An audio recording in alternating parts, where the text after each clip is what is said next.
Welcome back.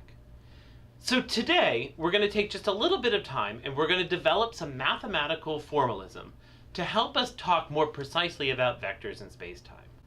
And now, I get it. You've heard a lot of people talk to you a lot about vectors. And I don't want to rehash all of the information that you know about vectors because you know a lot about vectors.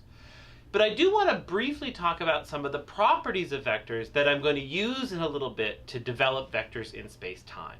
Okay?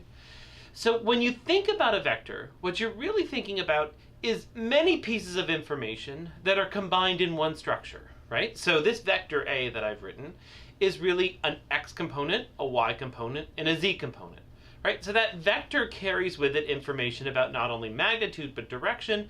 And the amount of information in that vector, in this case, is three-dimensional because it's probably a vector that exists in 3 space. You also have been representing vectors in a number of different ways, right? So the first line, I have a vector that's represented in unit vector notation, where I explicitly carry the information about the directions with each of the unit vectors I hat, j hat, and k hat. And in the second line, what we have is we have it written in parenthetical notation, where I've agreed somewhere above this on the page or somewhere at the beginning of the problem what that coordinate system is so that this parenthetical notation makes sense, right? But there are lots of ways of writing down a vector, and these are 2 of the ones that we use sort of most commonly. And the other thing that's really important about vectors, or will be really important for us today, is that vectors carry with them a notion of an inner product, of a dot product. Right? And so when we calculate that dot product, we usually do it in one of 2 different ways. Either we think about it in sort of that in that unit vector notation, in the component notation, where I sum the product of each of the components of the vectors, right? So a dot b is ax bx plus ay by plus az bz. Or if I think about it geometrically, that scalar product, that inner product, is the product of the magnitudes of the 2 vectors plus some information about the angle between them, right? It's the magnitude of A times the magnitude of B times the cosine of the angle that subtends those 2. And so putting this all together, this is stuff that you know, right? You've been doing this for a long time, that vectors carry with them information, and then I can manipulate that information to calculate relationships between vectors. So if I think about, well, what does that dot product have? What properties does that inner product have? It actually has a set of properties. It probably has more than this, but these are the ones that I was thinking about this morning. That it's real, right? So if I take the dot product between 2 vectors, I end up with a number that's real. It's also commutative, right? So what does that mean? Well, it means that A dot B is equal to B dot A, right? That I can write that in either way because the relationship between A and B is the same as the relationship between B and A. Another interesting property is that it has a property of scalar multiplication. So if I take some number, let's call it C, and multiply it by A dot B, that I can commute that C into either one of the 2 terms. So it could be C times A, say, dotted with B. Right? And I could have put the C with A or with B and it didn't really matter.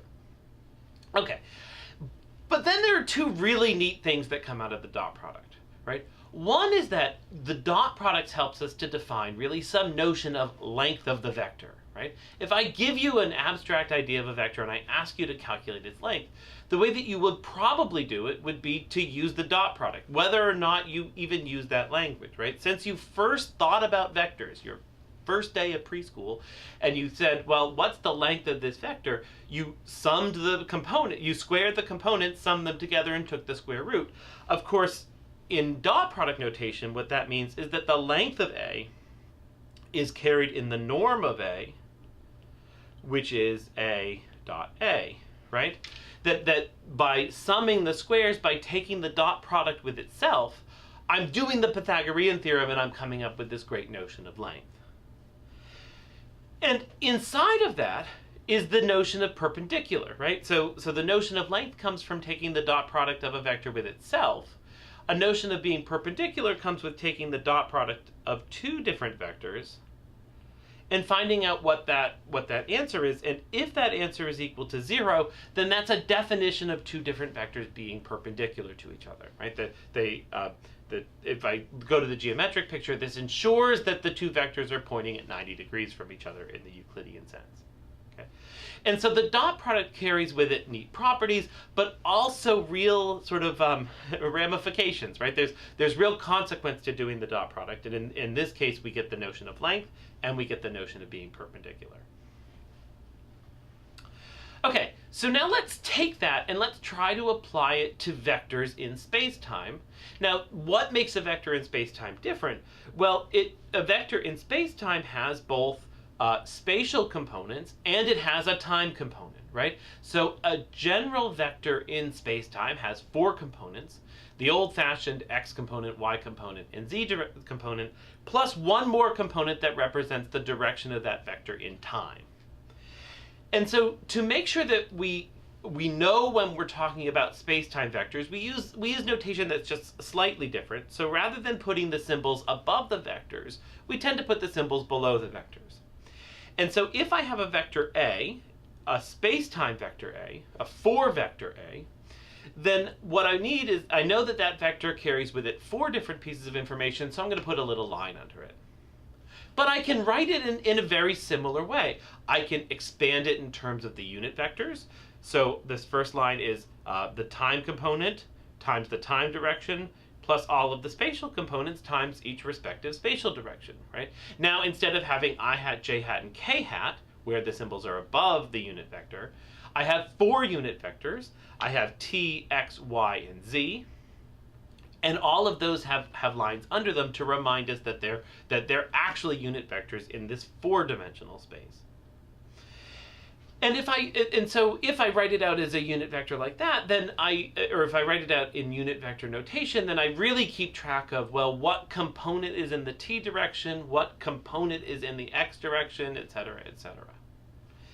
Now, it's also convenient sometimes to write that in parenthetical notation. The same way we did with regular vectors, parenthetical notation can save us a lot of time.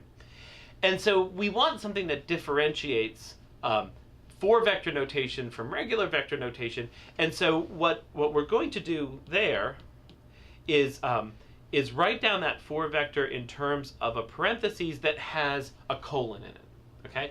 So the time component goes before the colon, and the spatial components go after the colon, right? And so that just reminds us that this parenthetical notation carries with it some notion of what the coordinate system is, but it also carries with it some notion that it actually is a 4-vector, right? Now, this structure looks a little bit intimidating, but it's exactly the same thing that you were doing with 3 vectors, except the lines are under the vectors, and I have 4 pieces of information inside of my vector rather than just 3. Okay, well, that's all in good, but what about the dot product, right? Because if I'm doing this neat stuff in space-time, I probably want some notion of a scalar product, right?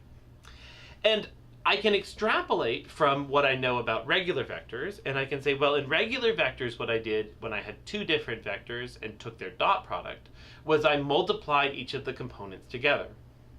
We're going to keep that when we talk about 4 vectors.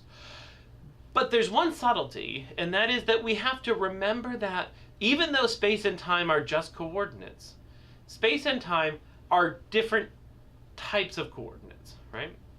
And so when we calculate the magnitude of a vector, when we calculate the inner product, we have to keep track of the fact that one of these components is a time component and the other are spatial components.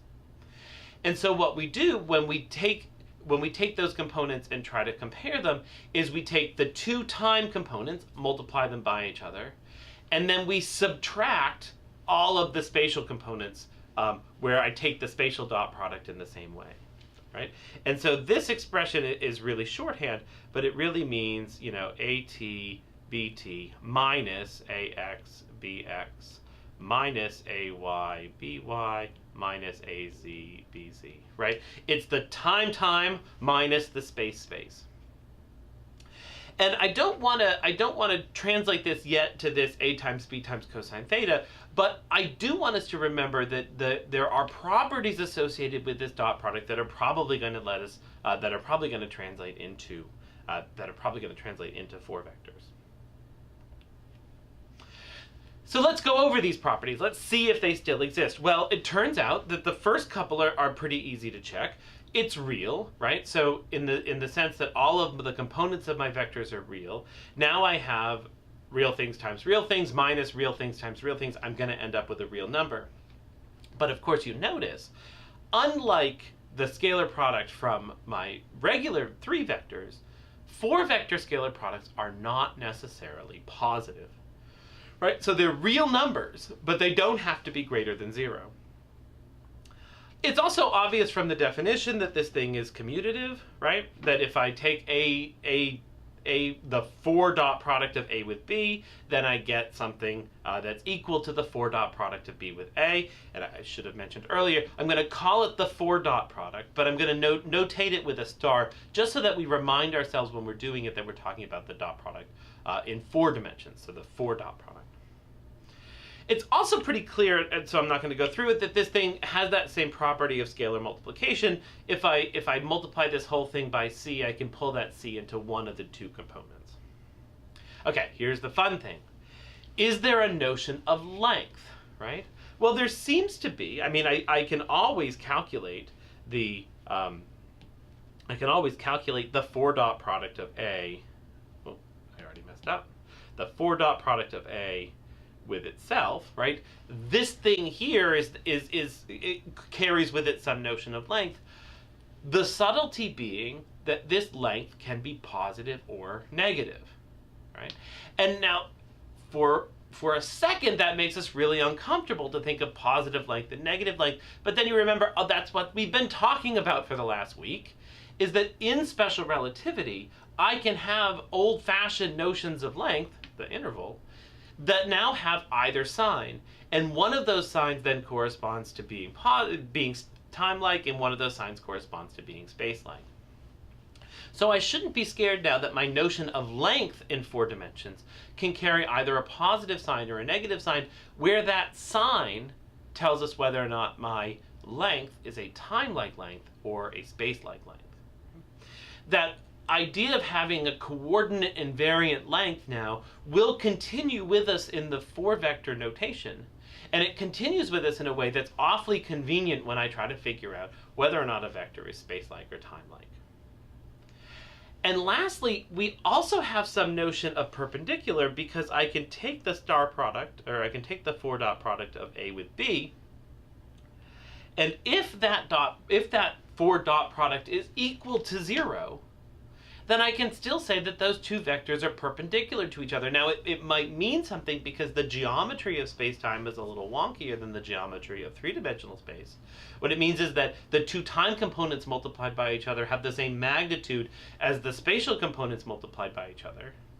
But there's no problem with that. That's the idea of being perpendicular in space-time, is that your time components and your spatial components kind of cancel each other out. Now, so let's do a quick example, just so that, I mean, we can orient ourselves with exactly what we're talking about. Let's say I want to do some of this math on what our favorite 4 vector, which is just the displacement 4 vector, which is made up of c delta t colon delta x delta y delta z, right? So I'm writing it in parenthetical notation again because it's quicker to write that down for a simple example. So if I take this thing and I try to calculate the star product of delta sigma with delta sigma, what do I end up with? Well, I end up with c squared delta t squared minus delta x squared minus delta y squared minus delta z squared, right? And so what I get is, well, the space-time interval. And so the 4 dot product now is constructed in such a way that we've already recovered one of these space-time invariants that we've been using for the last week, right? That we've recovered from this mathematical structure, the physics that we know exists inside the space-time interval. And so that sign of the 4 dot product really has meaning here. And if it's greater than 0, right, then it's a time-like vector. If it's less than 0, it's a space-like vector. And if it's equal to 0, it's a null vector, right? I get all of that out of doing this vector formalism. And as a quick aside, if I think about this for a few minutes and I think about, well, if the magnitude of a vector is equal to 0, right? If the 4 dot product of a vector itself is equal to 0, then it's null, right? Then it's light-like. Well, that's the same thing as if I had two vectors and they were perpendicular to each other. So in a way, light-like or null vectors are perpendicular to themselves. Okay? And actually, you know that is exactly the case in regular vector spaces only for vectors that are equal to 0. Right? And so that's this idea that the null vector, right, is in some way the 0 vector in good old-fashioned 3-space. Okay, so here are your take-home messages. 1, we have vectors in space-time, and now we have a notation. We have formalism in order to write down those vectors. Included in that formalism is the notion of a 4 dot product. That 4 dot product then encodes two really important things for us: some notion of length, where I have a modulus that's equal to the 4 dot product of a vector with itself, and a notion of being perpendicular if two 4 vectors dotted with each other give us exactly 0.